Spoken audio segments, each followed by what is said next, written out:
Everyone. তো আজকে অনেক দিন পর আবার এই ক্যামেরার সম্মুখে। আহ, আমি অনেক দিন যাবৎ কোনো ভিডিও দেইনি এই কারণেই, কারণ কিছু কিছু কাজের জন্য আমরা ব্যস্ত ছিলাম, সেই জন্য ভিডিও দিতে পারিনি। তো আজকে আহ, অবশেষে ভিডিও নিয়ে এসেছি। ভিডিও তো আমি জাস্ট এখন বসেছি কিছু কথা বলার জন্য। ভিডিও অলরেডি শ্যুট করা আছে, আমি অ্যাড করে দেবো পিছনে। আমার হাজবেন্ডকে দেখে বুঝতেই পারছেন, ও মাস্ক লাগানো, টুপি লাগানো। আর কথাটা হলো, ওর অলরেডি বোন মেরো ট্রান্সপ্লান্ট মানে বিএমটি হয়ে গেছে। তো তারপরে আমি এই ইন্ট্রোডাকশন ভিডিওটা শ্যুট করছি। আর ভিডিওর কারণ একটাই, যে আমি কি করলাম না করলাম সব তো ভিডিও শ্যুট করা আছে, কিভাবে করলাম সবটাই একটু একটু করে তুলে ধরে রেখে দিয়েছি। এখন খালি আপনাদের কাছে দেখানোর পালা যে আমি কিভাবে কি করেছি। সবটা তো করতে পারিনি, যতটুকু করেছি। তবে আমার হাজবেন্ডের এখন বোন ম্যারো ট্রান্সপ্লান্ট কমপ্লিট, ও এখন আইসোলেটেড অবস্থায় আছে ঘরের ভিতরে। আর আমার ব্যাকগ্রাউন্ডটা দেখে বুঝতে পারছেন, আমি কিন্তু ঢেকিয়াজুলিতে নেই, আমি এখন আছি আমার বাপের বাড়িতে, মার কাছে। ওর আজকে বোন ম্যারো ট্রান্সপ্লান্ট হওয়া 35+ ডে। আর ওকে ডক্টর বলেছে 100 ডেজ অব্দি আইসোলেটেড অবস্থায় থাকতে, যাতে ও কোনো মানুষের সংস্পর্শে না আসে। আর সংস্পর্শে আসলে ওর ইনফেকশন হওয়ার চান্স আছে। যেহেতু অটোলোগাসে ইনফেকশনের চান্সটা খুবই কম থাকে, তথাপিও ডক্টর যা যা আমাদের ইনস্ট্রাকশন দিয়েছে সেই ইনস্ট্রাকশন মতে আমরা সব কিছু করছি। তো সে অনবরত ও মাস্কটা লাগিয়ে রাখে। আমরা কেউই ওর সাথে, মানে আমি যদিও যাই, অন্য কেউই আসতে পারে না। আর এমনকি যদি আমার কোনো কারণে জ্বর আসে বা কোনো ধরনের অসুবিধা হয় শরীরে, আমি অসুস্থ হয়ে পড়ি, ডক্টর আমাকে টোটালি বারণ করে দিয়েছে ওর সামনে যেতে। ওকে একদম খুবই সেন্সিটিভ অবস্থা রাখতে হবে। কমেও এখন তো 100 ডেজের কথা বলেছে, তারপর এমনিতেও বলেছে যে 1 বছর অবধি ওকে পুরোপুরি এইভাবেই রাখতে হবে। যতটা আমরা যত্ন করে রাখবো ততটা ও সুস্থ থাকবে। তো আমাদের চেষ্টা তো চলছে। আর আমাদের যখন বোন ম্যারো ট্রান্সপ্লান্টটা হয় তখন ওর আমাদের 21 জুনে আমাদের বোন ম্যারো ট্রান্সপ্লান্ট রুমে শিফট করা হয়। আর তারপরে ওকে 5 ডেজ মোবিলাইজেশন করা হয়। মোবিলাইজেশনের পরে ওর ব্লাড হারভেস্টিং করা হয় 25 তারিখে, মানে 21 তারিখে, 21 জুনে আমরা বিএমটি রুমে ঢুকি। আর 25 তারিখে ওর হারভেস্টিং করা হয় ব্লাডটা, মানে স্টেম সেলস যেটাকে বলে। তারপর 26 মানে 26 তারিখে ওকে হাই ডোজ কেমোথেরাপি দেওয়া হয়। সেটার পর 27 মানে 27 তারিখে, 27 জুনে ওর স্টেম সেলসটা আবারও ওকে ঘুরিয়ে দেওয়া হয়, ওর শরীরে আবারকে প্রতিস্থাপন করা হয়। তো 27 থেকে ওকে একদম পুরো সেভ করে রাখা হয়েছে। সেভ মানে ওইখানে তো ওরা 25, তারপর আমরা ওখানে 25 দিন থাকি বিএমটি রুমে, আমরা 25 দিন থাকি। 25 দিন থাকার পর আমাদের বের করে দেওয়া হয়। 25 দিনে ওর এনক্রাফমেন্ট ভালো হয়। আর এটা আমি কি করেছি না করেছি 25 দিনে সবকিছু টুকরো টুকরো ভিডিও করে আমি রেখে দিয়েছি, সবটা আপনাদের কাছে শেয়ার করব। তবে আস্তে আস্তে শুরু থেকে সবটা শুরু করব। আর আমি ওর বোন ম্যারো ট্রান্সপ্লান্টের আগে কিভাবে কি করেছি সেটা আপনাদের কাছে বলবো। তবে ওই ব্যাগটা নিয়ে নীলা ব্যাগটা, তো আপনারা তো জানেন যে সেপ্টেম্বর মাস 2023-তে ওর ক্যান্সার ধরা পড়ে। তখন ক্যান্সার ধরা পড়ার যেটা রিপোর্ট ছিল সেটা আপনাদের আমি এখন দেখাতে চাই, কারণ রিপোর্টের উপরে ভিত্তি করে তো ওর প্রোগ্রেসটা হয়েছে। তো যখন ওখানে চেন্নাইতে আমাদের ডায়াগনোস হয়, তখন বলেছিল যে কেমোর ডোজের কথা বলেছিল, একটা প্রোটোকল দিয়েছিল যে 4 মাস কেমো নিতে হবে। 4 মাস কেমো নেওয়ার পর ওকে তারপর ওর বোন ম্যারো ট্রান্সপ্লান্ট হবে। ওটার কোনো ইসে থাকে, মানে প্রোটোকল থাকে, যেটা এই কেমোটা 4 মাসে নিতে হবে। তারপর 4 মাস নেওয়ার পর, 4 মাস নেওয়ার আগে আমাদের ডক্টর বলে, যে ডক্টর, যেহেতু আমরা চেন্নাই নিয়ে 4টে কেমো নিয়ে চলে এসেছিলাম, আর সপ্তাহে ওর কেমো ছিল সেটাও বলা হয়েছে আপনাদের। তো 4টে কেমো নিয়ে যখন চলে আসি, তখন ওর এখানে আরো কেমোগুলো কন্টিনিউ করা হয়, 3 মাস এখানে কন্টিনিউ করা হয়।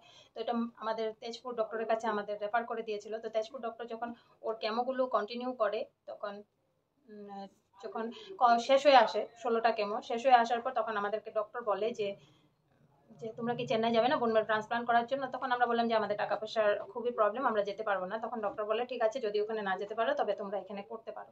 তো ডক্টরের, আমরা তেজপুরের ডক্টরের সাজেশন মতে আমরা doctor B Barooah cancer hospital গুয়াহাটিতে, মানে doctor B Barooah cancer institute গুয়াহাটিতে আমরা যাই ওই ডক্টরের কথা মতে। ওইখানে গিয়ে ডক্টর আসিফ ইকবালের সাথে আমাদের দেখা হয়। আর ডক্টর আসিফ ইকবালের আন্ডারে আমাদের ওর ট্রিটমেন্ট হয়, যেখানে ডক্টর বলে ঠিক আছে, তোমরা তো কেমন নিয়েছো, আমরা একটা টেস্ট করে দেখবো ক্যান্সার আছে কিনা এখনো শরীরে। যদি ক্যান্সার থাকে আমরা বোন ম্যারো ট্রান্সপ্লান্ট করতে পারবো না, আমরা ওইটাই দেখবো। তারপর মাঝখানে ওর আবারও একটা টেস্ট হয় ব্লাডের, আর প্যাপসিটিও করানো হয়। তখন ধরা পড়ে যে ক্যান্সারটা রিল্যাপস হয়েছে, মানে ক্যান্সার যেহেতু একটু কমে এসেছিল, কিন্তু অন্য জায়গায় আবার ক্যান্সারটা দেখাও দেয়, যে জায়গায় ছিল সেই জায়গা থেকে অন্য জায়গায় দেখা দেয়। সেটা শুধু আমি আর আমার মানে ও ডক্টর আসিফ ইকবাল, এই ডক্টরের মাঝেই আমাদের কথাটা থেকে যায়। রিল্যাপস হয়েছে সেটা জানতাম শুধু আমি আর ডক্টর, ওকে জানানো হয়নি। ও জানলেও মানে ও জানে না যে ক্যান্সার ঘুরে এসেছে, রিল্যাপস হয়েছে এই কথাটা জানতো না। তখন ডক্টর আমাকে বলে যে ওর ক্যান্সারটা অন্য জায়গায় আবার রিল্যাপস হয়েছে, তবে এই কেমোতে হবে না, কেমো ডোজ অন্য করতে হবে, বাড়াতে হবে। তারপর ওর কেমো চেঞ্জ করা হয়। তারপর ডক্টরকে আমি জিজ্ঞাসা করলাম যে কেমো চেঞ্জ করার পর কবে কি হবে, তখন কি আমি বোন ম্যারো ট্রান্সপ্লান্ট করাতে পারবো না? ডক্টর বলেছিল হ্যাঁ পারবে, তবে আমাদের দেখতে হবে ও শরীরে ক্যান্সারটা কিভাবে, মানে কেমোটা ক্যান্সারে কিভাবে কাজ করছে। তো আমাদের 3 মাস কেমো নিতে বলে। তখন প্রোটোকলটা একটু চেঞ্জ হয়। আগে ছিল মাসে 4টে করে কেমো, সপ্তাহে সপ্তাহে একটা করে। আর পরের প্রোটোকলে থাকে মাসে 3টে করে কেমো। তো হাই ডোজ থাকে, ওই কেমোটার দামও বেশি, হাই ডোজও হয়। তো দিয়ে দেয় আমাদের প্রোটোকল দিয়ে দেয়, আমরা প্রোটোকল নিয়ে আমরা চলে আসি তেজপুর ডক্টর, আবার সেই ডক্টর ব্যাংকারটা প্রদীপ বাবু কোয়েলার আন্ডারে ওর ট্রিটমেন্টটা আবার হয়, মানে কেমোগুলো আবার চলে। তো কেমোগুলো চলছিল এভাবে 3 মাস হয়ে যাওয়ার পর আবারও আমাদের ডক্টর আসিফ ইকবাল বলে একটা টেস্ট করতে, যে আমরা দেখবো ক্যান্সারটা কমেছে কিনা। তারপর ওর আবারও টেস্ট করা হয়। টেস্ট করার পর তখন আমরা ওই টেস্টটা করা হয় মার্চের লাস্টের দিকে, কত তারিখ ছিল ঠিক মনে নেই, তবে রিপোর্টে দেখা যাবে। তো তখন করার পর আমরা জানতে পারি যে ওর ক্যান্সার নট ডিটেক্টেড। তো ওই দিনটা ছিল আমাদের জন্য সবচেয়ে খুশির দিন, যে ক্যান্সার কমে গেছে। তারপর ডক্টরকে আমরা যখন এই টেস্টটা করানো হয় তখন ডক্টর আসিফ ইকবাল এখানে ছিলেন না, উনি চলে যান লন্ডন 2 মাসের জন্য। তো আমাদের জন্য 2 মাস ডিলে হয়ে যায়। তো 2 মাসের জন্য ডিলে হয়ে যায়, না 2 মাস না, উনি 2 মাসের জন্য যায়, কিন্তু আমাদের জন্য 1 মাস ডিলে হয়। তারপর ডক্টর আসার 1 মাস পর যখন ডক্টর আসে তখন গিয়ে আমি আবারও রিপোর্টটা দেখাই। ডক্টর বলে ঠিক আছে, আমরা এখন ওর ক্যান্সারটা এখন রেমিশনে আছে। তখন বললো ঠিক আছে, এখন আমরা বোন ম্যারো ট্রান্সপ্লান্টটা করতে পারবো। তো বোন ম্যারো ট্রান্সপ্লান্ট করতে পারবো। তখন ডক্টর বললো যে আমাদের এখানে তো বেড 5জন অলরেডি বুকড আছে, তো আপনাদের আর এই মাসে আমরা ঢুকাতে পারবো না, সামনের মাসে আপনাদের জন্য আমরা সিট বুক করে রাখবো। তো মাঝখানে একটা মাস থেকে যাবে। তো তখন ডক্টর বলেছিল যে এই মাসটা আপনাদের কেমো কন্টিনিউ করতে হবে, নয়তো ঘুরে আসার চান্স আছে ক্যান্সার। তো ঠিক আছে, ওই মাসটা আমাদের কেমন নিতে হলো। সব মিলিয়ে আমি ওর সেপ্টেম্বর মাস থেকে জুন মাসের 11 তারিখ পর্যন্ত ওর 31টা কেমো কমপ্লিট হয়েছে। ও 31টা কেমো নিয়েছে। 31টা কেমো নেওয়ার পর জুন মাসের 19 তারিখে ওকে অ্যাডমিট করানো হয় বোন ম্যারো ট্রান্সপ্লান্টের জন্য। আর জুলাই মাসের 15 তারিখে বোন ম্যারো ট্রান্সপ্লান্ট করে ওকে বের করে দেওয়া হয়। আর আজকে ও সুস্থ বলতে বোন ম্যারো ট্রান্সপ্লান্ট সাকসেসফুলি হওয়ার পরে ও এখন সুস্থ অবস্থায় আছে। ওকে নিয়ে আমি তারপর যা প্রিকশন নিতে হয়, যেরকম যে বোন ম্যারো ট্রান্সপ্লান্টের পর, সেগুলো এখন নেওয়া হচ্ছে। আপনারা সবাই আশীর্বাদ করবেন যেন ও সুস্থ থাকে, আর ওর সম্পূর্ণ ট্রিটমেন্ট হয়ে গেছে। এখন যা আছে যেগুলো আছে সেগুলো যেন খুব ভালো হয়ে যায়। তো ভিডিওগুলো আপনারা দেখলে বুঝতে পারবেন। আমি প্রথমে এই কথাগুলো বললাম এই কারণে, নয়তো আপনারা বুঝতেন না কিভাবে কি করলাম। টাকা পয়সার কথাটা পরে হবে, ওটা ভিডিও আমি আলাদা করে করব। কিন্তু এখন আমি আপনাদের রিপোর্ট দেখাই, প্রথম, দ্বিতীয়বার আর তৃতীয়বারের রিপোর্ট, ক্যান্সার শুরু থেকে শেষ অবধি রিপোর্টগুলো আপনাদের দেখাই। তারপর আমি ভিডিওটা কন্টিনিউ করছি, যা ভিডিও আমি করে রেখেছিলাম বিএনটিতে যাওয়ার সময়। তো এটা হলো প্রথম ডায়াগনোস হওয়ার সময়, এটা ছিল 5.7, দেখতে পাচ্ছেন অ্যামব্যান্ড, এই যে অ্যামব্যান্ড, তো এখানে দেখাই যাচ্ছে। তারপর আমি যখন বোন ম্যারো ট্রান্সপ্লান্টের জন্য আমি চেন্নাই যেতে পারবো না বললাম, তখন ডক্টর আমাদের যে ডক্টরের কাছে বি বড়ুয়া ডক্টরের কাছে রেফার করলো।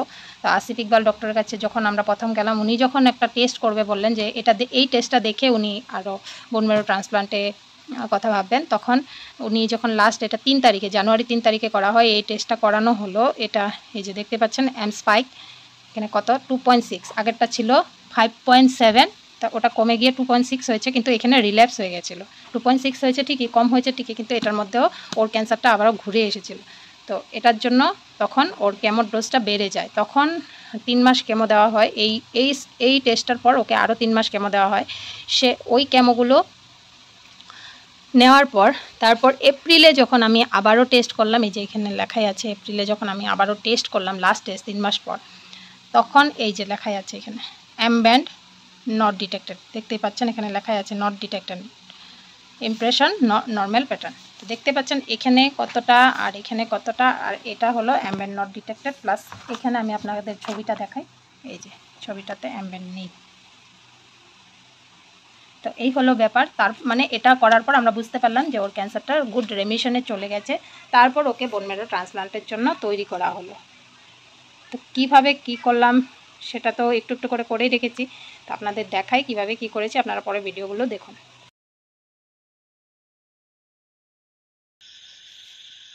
আজকে 15 জুন 2024, এখন বাজে রাত 10টা, 10:30। আমি এখন একটা ভিডিও শ্যুট করছি।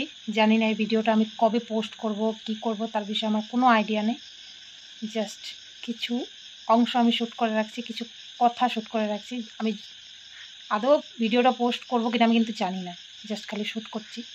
যদি আমার সব ঠিকঠাক হয়ে যায় হয়তো আমি পোস্ট করব।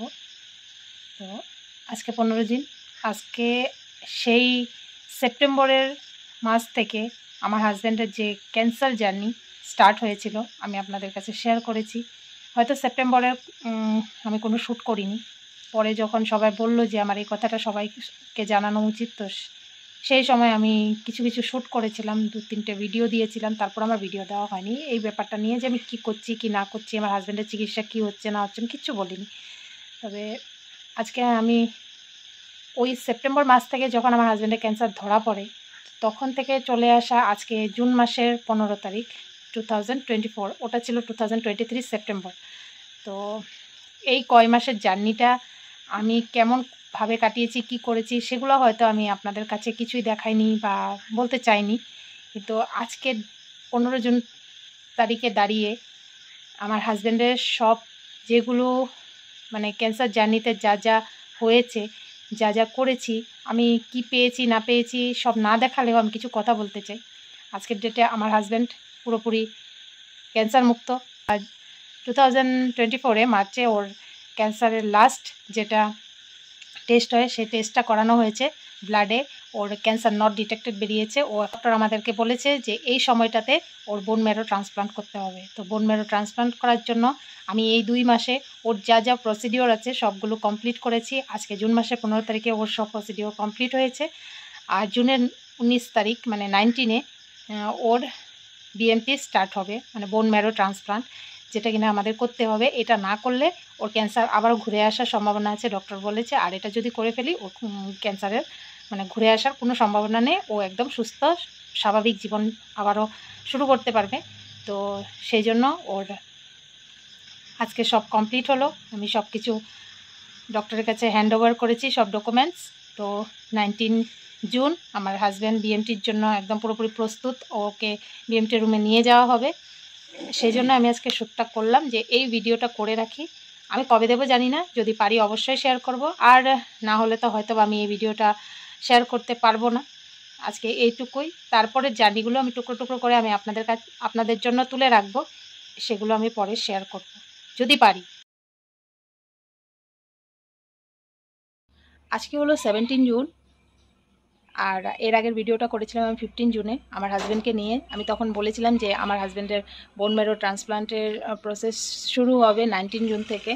তো আমার কিছু ডকুমেন্টস জমা দেওয়ার কথা ছিল, যে সেগুলো কিছু কিছু জমা দেওয়া হয়েছে, কিছু কিছু জমা দেওয়া হয়নি। সেইগুলো আজকে আমি সব কালেক্ট করা হয়ে গেছে আমার। একটু আগে আমি তেজপুর থেকে এসেছি, এসে একটু ঘুমিয়েছিলাম, তার জন্য চোখগুলো ফুলে আছে। তো এখন বাজে সন্ধ্যে 6টা, আমার সব ডকুমেন্টস ক্লিয়ার, সব কিছু গোছানো হয়ে গেছে। আর কালকে হলো 18 জুন, কালকে যাব বিকেলবেলা আমি গুয়াহাটি আমার হাজব্যান্ডকে নিয়ে, পুরো প্রিপারেশন নিয়ে। আর 19 জুনে আমার হাজব্যান্ড অ্যাডমিট হবে জেনারেল ওয়ার্ডে।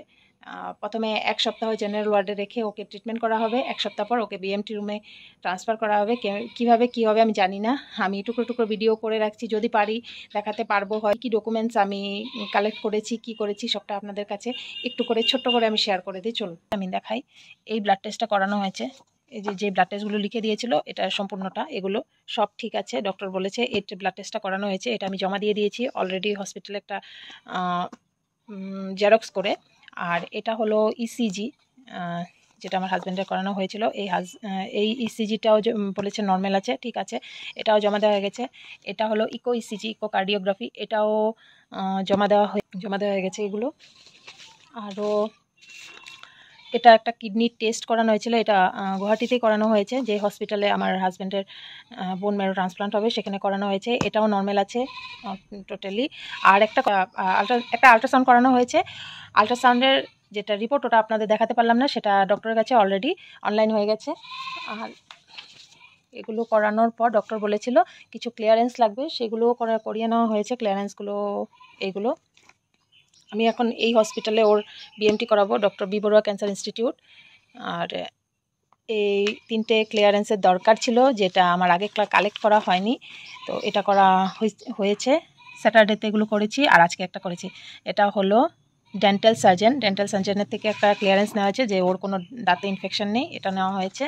এটা একটা ক্লিয়ারেন্স হয়ে গেল। আর একটা এটা হলো লেখা আছে যে সাইকিয়াট্রিস্ট থেকে একটা ক্লিয়ারেন্স নেওয়া ছিল, যে ও মানসিক দিক থেকে সুস্থ কিনা, দিক থেকে সুস্থ কিনা, সেই জন্য এই ক্লিয়ারেন্সটা নেওয়া ছিল। এটাও এক্সামিন করা হয়েছে, এটাও ক্লিয়ার বলে লিখে দিয়েছে ডক্টর।